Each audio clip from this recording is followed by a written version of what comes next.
आज चाहिँ बिहान उठेको ससुराबा चाहिँ बाहिर खन्दै हुनुहुन्थ्यो अनि म चाहिँ भित्र गएर बिस्ताराहरू उठाएँ अनि त्यसपछि झाडुहरू लगाएँ अनि त्यसपछि झाडु लगाएर भित्र गएर चिया पकाएर खाना दिएँ।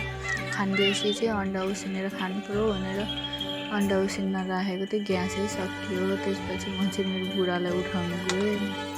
उठा भन्दाखेरि उल्टै छोरोको उठिराख्यो भने फेरि छोरालाई लिएँ, एकछिन खेलाएँ अनि उसलाई फेरि एकछिन मसँग बस्नु भन्छ कि अनि एकछिन बसाएँ। त्यसपछि फेरि दुध खान दिएँ अनि दुध पनि खान दिएपछि चाहिँ अनि म चाहिँ बाहिर गएँ चुलो निकालेर अनि आगो लाउनु पर्यो भनेर लगाउनु लाग्यो त मेरो छोरा चुलै लिएर भागिदियो कि अनि फेरि चुलो खोसेर अनि आगो लगाएर त्यसमा भात भुटेर खाइयो अनि खाना पनि बनायो।